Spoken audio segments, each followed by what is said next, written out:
Hey everyone, before this episode starts, be sure to go to the Patreon page to my Patreon page in the description below or in the comment section.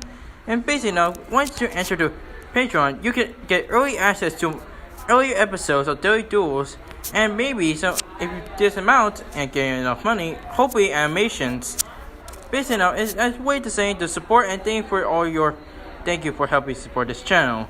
Anyways, I hope you guys enjoyed the episode. See you later.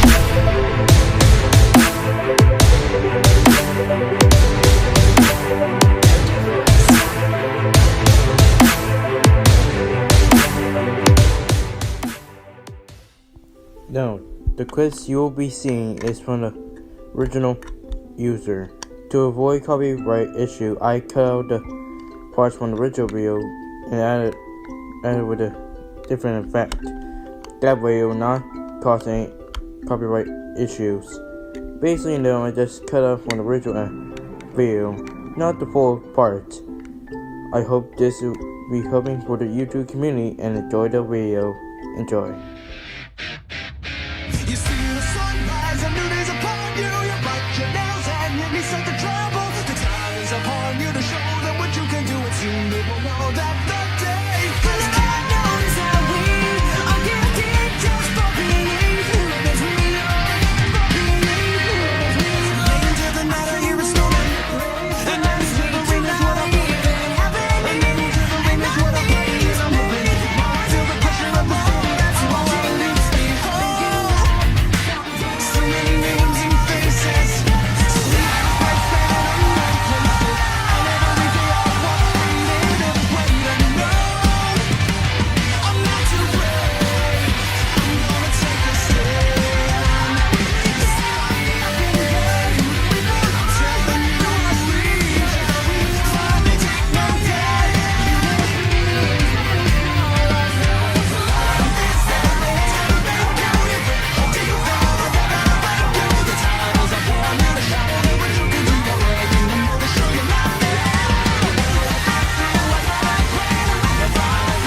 When it comes to animation, comics, or even surprisingly video games, the creators must be aware about the fourth wall breaking.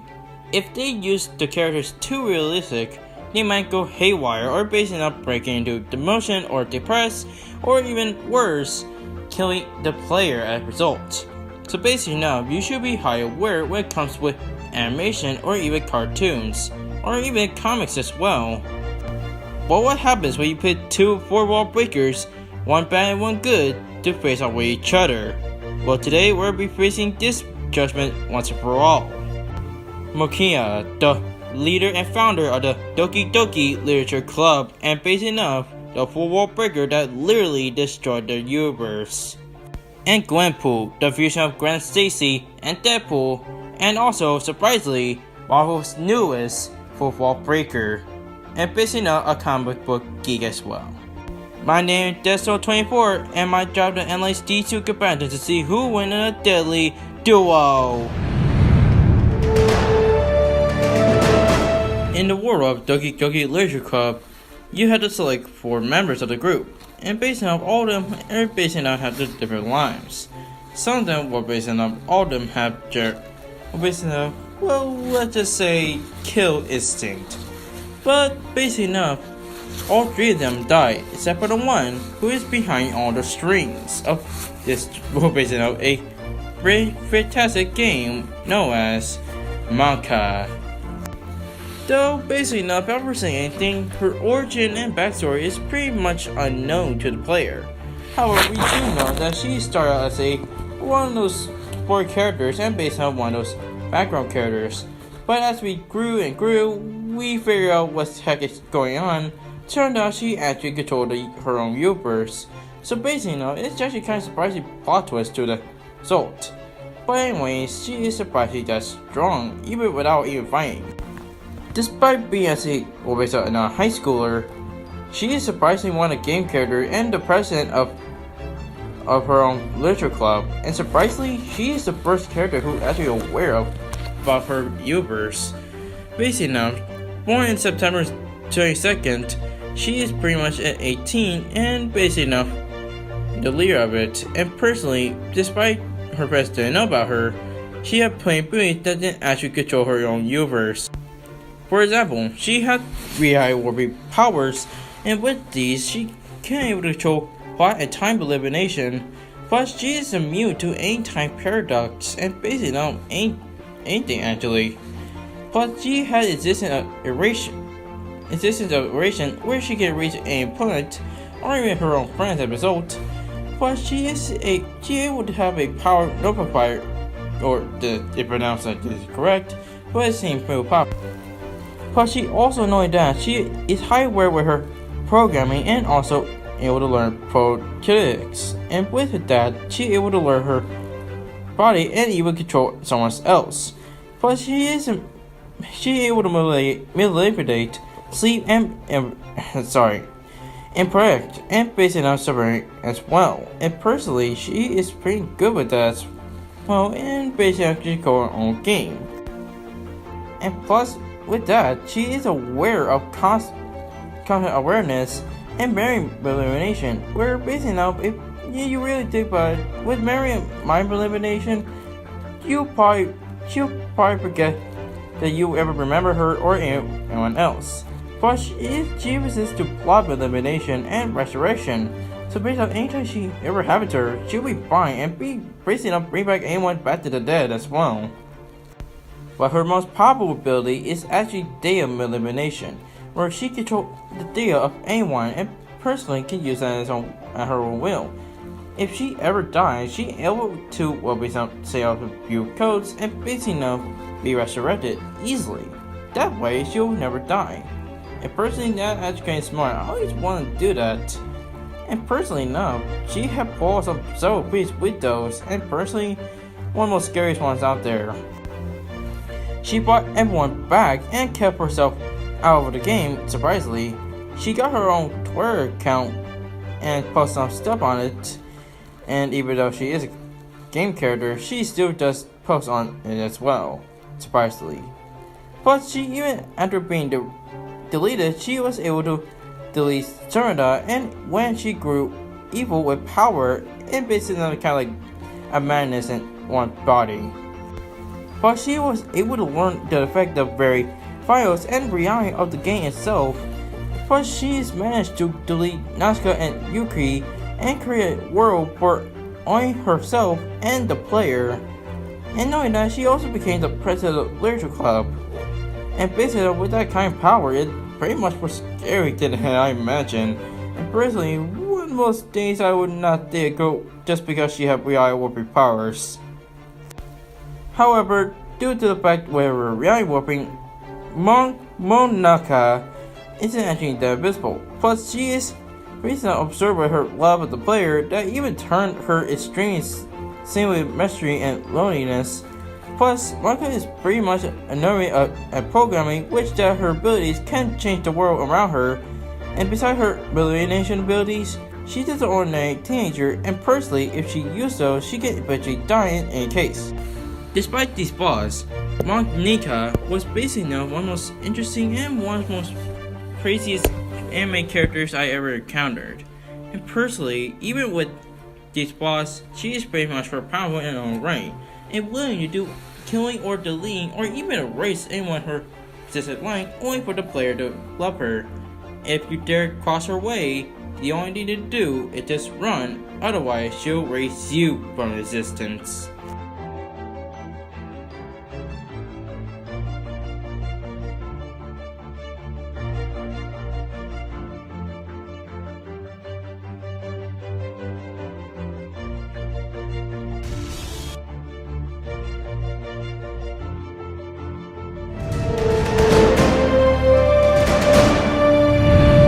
Throughout Marvel Comics, there's plenty of characters who are basically not the strongest or the weakest of the bunch. And basically many of them become heroes, many of them become villains, and some of them will become almost a trick one pony. However, there's one of them that never actually know about the universe or even the existence. besides Deadpool, of course. However, there's one character that actually learned about the Marvel Universe and basically known as a comic. Her name is Gwenpool. However, before she stood orbit, she was known as, well, Gwen. And no, it's not like the Gwen Stacy version, but technically not with Mr. Deadpool. Anyways, Gwen was basically a graduate high schooler. Sure, her friends moved away and basically enough, well, as a comic geek and have no job, and personally have stay all day, play video games, and watch TV of sorts. However, one day during dinner, she actually felt heartbreaking that every friend that she know actually left her place, and personally, she is very upset by it. So she left one day, and surprisingly, she had a job in an institution where basically learning pathology and basically a teleportation. However, that leads her brother Decker to be worried about her. And during her inspection with the portal, she spotted something a little bit familiar with it. Basically now, turns out it's actually a portal, and as I mentioned, to the Marvel comic universe. However, she and her brother are about to leave. She almost touched the portal, and actually result teleport them into the Marvel into a strange world. And personally, something is familiar about it. And turns out she was in the Marvel universe the whole time, and basically now that portal actually kinda exists. And personally, she ended up in the Marvel universe. Seeing as a way of this a chance to get her a new life, she decided to become her own hero, or basically a mercenary of sort. So after getting basically a new costume, she calls herself a new name Gwenpool, and personally, she got a lot of adventures until 2018, which is actually ended her comic book. And personally, and one become the most iconic and one of the most surprising characters known to date. And personally, is one of my own as well. Personally, Gwenpool, aka Gwen Pooley, is basically enough at 18, and surprisingly, at her age of 18, she's surprisingly a mercenary and a freelancer as well. She usually basing up a DDR user, usher, and basing up my waifu. Yes, I said waifu because, well, basically now she became my new waifu before, well, basically now everything went down to hell. But anyways, let's get to the abilities. As a, well, basically a Marvel fan geek, she also had the fourth wall breaking awareness, where she knows all the ins and outs of Marvel Universe. That includes the secrets only the reader knows. And knowing that, she also had the high-tearing reality warping, where she can escape and enter to parents or pages, and basically now drove to the reality, can't even walk outside of the comic universe and re-enter again as well. And unlike every character out there, she actually has his own free will to do this. And knowing that, she is able to teleport in surprising ways. And plus, as a mercenary, she is a skilled assassin, and basically have a nothingness mutilation, where basically she cannot be forget or even assist, such as the time that she actually became a villain, and basically homeless short of Marvel Universe as a result. Yeah, that actually thing, just like a Deadpool. And as a mercenary, she also has a plenty of weaponry, a lot actually, but today we're going to be covering a few that she usually carries, such as her katana, will basically similar to Deadpool's, but basically use her own will. Now that she had an M1911 pistols, a RPG-7 rocket launcher, a FN SPR, aka the sniper rifle, or basically of course. She also had the M4 current, known as a assault rifle, a shield generator, and also some grenades, of course. And knowing that, she surprisingly used her own motorcycle as a weapon and bursting up when she introduced herself to the world. And surprisingly, she also has web shooters. Yes, I said web shooters. She suddenly has web shooters during her last comic. Yeah, it's basically one of the most weirdest ones out there. However, her most powerful weapon is her magic rocket launcher, created by her friend, and I pronounce I get this wrong. Anyways, with her friend creation, it can able to use to take on any powerful being, such as the Mambu and Morbius, the two most powerful demons in the Marvel comic universe out there, and she used one of them to save her brother Decker from the hands of the devil. and yes, I mean the Mamu. With these powers and abilities, including with her arsenal, she has achieved a lot of several feats. She somehow managed to end up in the Marvel Universe, surprisingly without any damage, managed to steal an unstoppable humanity-destroying virus from Black Cat, and thank God to that, defeated her evil future self after refusing her evil self to become a villain, of course. Knowing that, she was able to help out most of the Marvel heroes and during her run of adventures that include Squirrel and even Spider-Gwen. And yes, there's a reference to the Gwen Stacy part. And knowing that, she was able to stop Derwin Montu and also the Trans from killing her team, and able to finish up her story in her last issue of her own comic series. And personally, it's one of my favorites out there. And personally enough, she is proven to end her story and finish out with a happy ending. However, due to the fact that Gwen may be a comic geek, doesn't mean that she is invisible. Heck, despite of what she has done, she is still basically a mortal human, and she can basically get killed. Due to the fact that she is, well, incredibly self-absorbed and reckless. And even Gwen herself admits that there are limits to her fourth-wall-breaking powers, even when she had to use them in desperate measures, such as her evil self, for example. Despite this, really, Gwenpool is surprisingly one of Marvel's first and also maybe most special characters besides the rest. She proved that even fourth-wall breaking can't stop her, even the future or destiny. So basically enough, even if she managed to lose her comic series, at least she had her own destiny to have her own series. And hey, there's maybe one day for a reboot.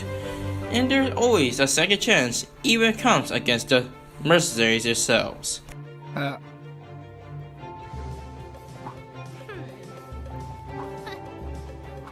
Alright, competitors have been done allies. Before I reveal who's the winner, let's go see the results you guys voted, shall we? Let's go!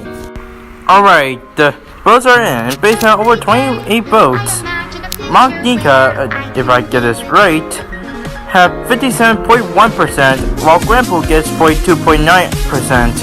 And boy, you guys really want to see Monika. Sorry, it seems a little bit hard to say it, but basically you want her to win. There's only 5 comments, so let's get to it, shall we? Let's go! Furman stated that Monika gets shot at the end. Okay, yeah, okay, come on. And from Great Sage, basically he said A-B versus A1 being, so basically he ever done to deserve this. Why Monika? And plus Monika isn't, but then Durfee said that Monika isn't 2B, and why and who's in A1A. Personally, Great Sage stated the reason why, and personally why Gwenpool is in 1A. And plus that Joshua James, Monika given Monika wins, because Drew Gwenpool may have slight advantage, but basically he believes Monika wins. And for Great Sage, I mean, it's a pretty interesting idea I wanted to do. But anyways, let's get to the winner and see who actually won. And the winner between 2 females that can have the fourth wall awareness and can eventually use their spirits to almost destroy their universe is Gwenpool. Okay, basically enough, it's pretty much shocking that Gwenpool wins this fight. And I feel like I rage a lot of Doki Doki Leisure Club fans. Now listen, I can simply easily let Monika win just because of popularity votes. But personally, I feel like Gwenpool wins the fight, and I'll explain everything why when we get to the categories. Now anyways, with that I'm saying, let's get to the categories. Okay, to start with speed, it's pretty much which one of them will get speed. Well, at best, that Monika was able to go infinite since she came able to move and act despite time not falling anymore. But let's face it, the people I'm getting to is Gwenpool, because despite of this, she get completely outside of time and space altogether, plus she get able to go 8 pages without any walls. So based on speed range I'm getting Gwenpool. Now for the strength range I am getting to is again Gwenpool. Now advanced, she is surprisingly out of first level, because basically enough, it's worth stating that Universal above is hyper-versatile and basically now it's much more powerful than multi-level. And basically now, with her Outburst and with the crazy plot elimination, and even with that, she is surprisingly above all those characters in her universe as well. And based on the Outburst actually consists, and even stated from the Marvel comics, stated that the service system was divided by Margaret Grunt, and basically now it seems to be basically one of the elements that they have coined the term of Megaverse, and go on, but basically now it kind of makes sense if you really think about it. And with the Outerverse ability, she's pretty much stronger than Monika. And sure, with a string at destroying a world like Monika, and basically now can even save files and alternate timeline, but even that, it was actually enough, since the Gwenpool is able to do this boss as well. And the only difference is that even with an arsenal such as her rocket launcher, it can basically enough to be the Mabu of all people. So basically now the stream bench I am getting to is Gwenpool, and that also getting same with intelligence. Now at best, well, Monika is aware of her universe and Gwenpool, but even that, Gwenpool is also learned from not just from the Marvel universe, but other franchises as well. And basically now she probably played the Deco Virtual Club, and basically now she must know what she had to do, and basically now learn what the game inspired. So basically on intelligence I am giving to is Gwenpool. This has to go with experience as well, because basically now, well, best Monika is a high aware what player do, but the only problem is that she doesn't know what experience that she had witnessed. Even though she had much more experience with her abilities, Gwenpool, however, she had much more experience with her abilities far beyond of what Monika ever achieved. And personally, this bench definitely goes to is Gwenpool as well. And I'm sorry for this for those Doki Doki Literature Club fans, but the durability bench is given to Gwenpool again, because basically enough, she surprisingly survived much more tons of things than Monika ever done. Heck, the only thing that she ever survived is resurrection, and that was just human level.